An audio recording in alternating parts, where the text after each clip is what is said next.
What's up, guys? Some facts about this right here. This is Xanax. And if you haven't noticed, I do a variety of videos on Xanax. And a lot of it is based around the addiction side of Xanax. Well, I want to tell you about actually just some of the facts, positive and negative, about Xanax to help kind of break the stigma around it. Because for anybody out there struggling, I am prescribed Xanax. And it is a miracle drug in a lot of senses if you are struggling when it comes to anxiety. So this is hopefully going to clear it up for some people. If you're new to my channel, hit that like and subscribe button. I'm not a doctor, I'm not a counselor, I'm not a therapist, I'm none of that. My name is Eric. I'm diagnosed with ADHD, PTSD, GAD, and MDD.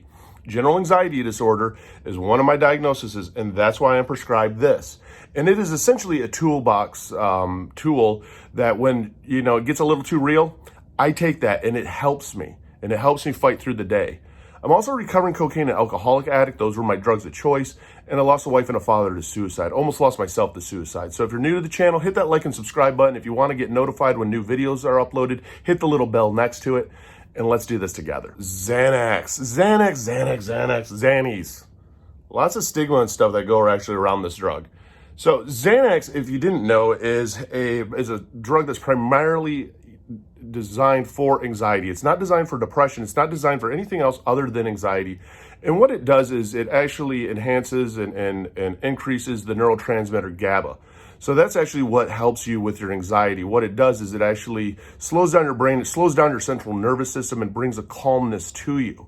It's one of the most effective drugs that I've actually found using it myself when it's come to my anxiety and my anxiety attacks when it gets too much out of control for me. And explaining anxiety is different for everybody. Necessarily, do you have to go to drugs? No, you don't. It is a very common prescribed drug. In 2012, to give you an idea, it was the second most prescribed drug there was, right behind hydrocodone. So that's how common Xanax is to be prescribed. When something like this, though, that actually affects your central nervous system, and it affects your mood, it affects everything about you and changes your personality in a sense, and it is that highly prescribed, it's very, very common for it to also be abused. One of the myths is if you've had a family member or a friend who's gotten addicted to Xanax, does not mean that you will get addicted to Xanax. Xanax is a benzodiazepine. They are addictive drugs. It is a side effect of them, but it does not guarantee that you're going to be affected in that way. Usually also when somebody does create a dependency on a drug such as Xanax, you're abusing the drug and you're not taking it as prescribed. To give you an idea, the average abuser of Xanax is taking roughly 10 bars of Xanax a day. Now that's a lot. To give you an idea, I might take 1 milligram to 2 milligrams of Xanax a month. Because Xanax was never designed to be a long-term use drugs. It was meant to be used to up to 4 months. Now, if you do stay on Xanax for a prolonged period of time, you can create a dependency on it. And when you create a dependency on Xanax, it is a deadly detox. If you are detoxing from it, that's typically where you have to work with your doctor to go through a taper. And what a taper is say you're on 2 milligrams of Xanax, they keep you on 2 milligrams of Xanax, and they're going to cut you down to 1.5 milligrams, 1.25 milligrams, and you're going to slowly wean yourself off of it. Because going through a detox from Xanax, you can have seizures, you can have mood swings, depression, vomiting. You can have a very, very painful detox in that sense, but it's also one that can be deadly. The two deadliest of detoxes are actually benzos, which is Xanax is one of those, and alcohol. Those are your two deadliest detoxes out there. Now, again, don't let this be something that scares you away if you are prescribed Xanax, because it is for so many people a drug that helps you actually be a normal, as we would say, human being. This is for individuals that are abusing the drug, taking more than the prescribed amount, that's required. Also being that it's been, the second highest prescribed drug essentially there is out there. A lot of people do acquire this drug from family, from friends. It's an easily acquired drug. That's why it's abused so much also. Now, it's also something that can be made on the street. There are pill presses, and one of the dangerous things about buying Xanax from a street vendor, not through your pharmacist and a prescription, is the fact that a lot of times Xanax on the street is actually mixed with fentanyl. Fentanyl is one of the most deadliest of opiates out there because of how it actually affects your system. It's very common for it to be cut into heroin and other drugs out there. It is an opiate. It is not a benzo. And you're mixing this now and selling it and buying it under the pretense that you're actually getting Xanax when you are in fact not. Because of how it does affect you, you may think that you're using Xanax. No, no. And that's one of the dangerous things that a lot of people do not realize when they are abusing the drug if you go to the street version of it. Pill presses are very common, and people do sell this stuff on the street. There is a big street value to it. But Xanax was never designed to be that way. And Xanax also wasn't designed to be a long-time drug. A lot of times with your doctor, you want to put together a plan that's actually going to help you wean off of the drug so that you don't extend that 4-month period on it.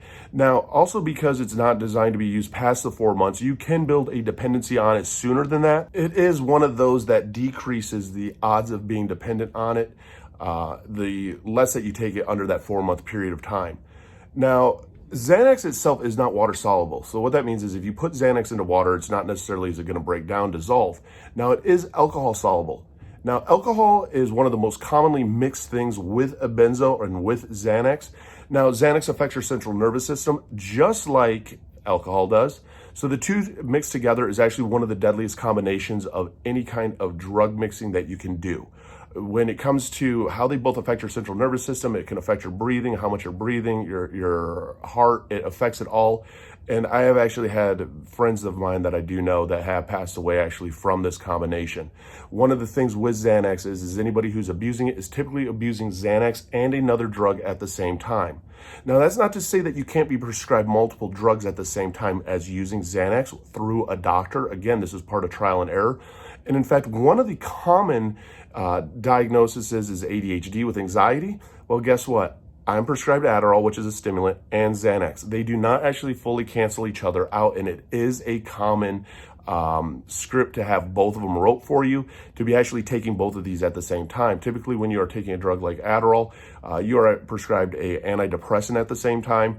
You can also be prescribed Xanax too at the same time, just like I am. And it's kind of like with mine, I take it as directed. The biggest thing with Xanax, though, again, don't be afraid of it. I mean, I could sit here and tell you all of the fears and scary stuff about Xanax, and unfortunately, we hear so much about that because that's what's interesting. That's what's fascinating to us is, oh, let's hear these horror stories. And hearing success stories really isn't a lot of fun. Let's face it. It's not a lot of fun just to hear a success story when you can hear something gruesome and go, oh, my goodness, my life is better than their life because look at what they just went through with this drug.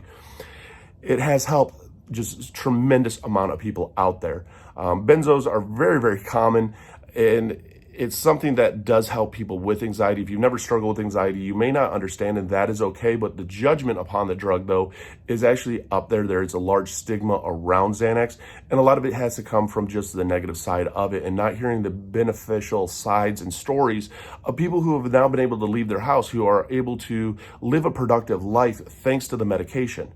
Again, it's trial and error with your doctor. Work with a therapist and find what works for you. Do not be afraid of medication. I can't stress that enough.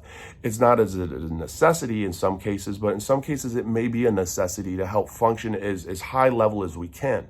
So do not be afraid. I mean, I'd love to hear your thoughts on this. Hit the like and subscribe button, comment down below. If you hit the description box, you'll see links to all my different social media. You'll see links to the mental health Discord communities for peer-to-peer support.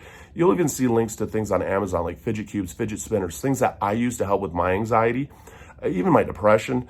I have a link down below even to BetterHelp. You know, it's online therapy and it's trial and error to find out what works best for you because you're important and it's a fight and it's a battle sometimes. And a lot of it is trial and error. And what worked for me may not work for you, but that's all the process of trial and error and remembering that you matter and remembering that you got this. So hit that like and subscribe button and let's do this together.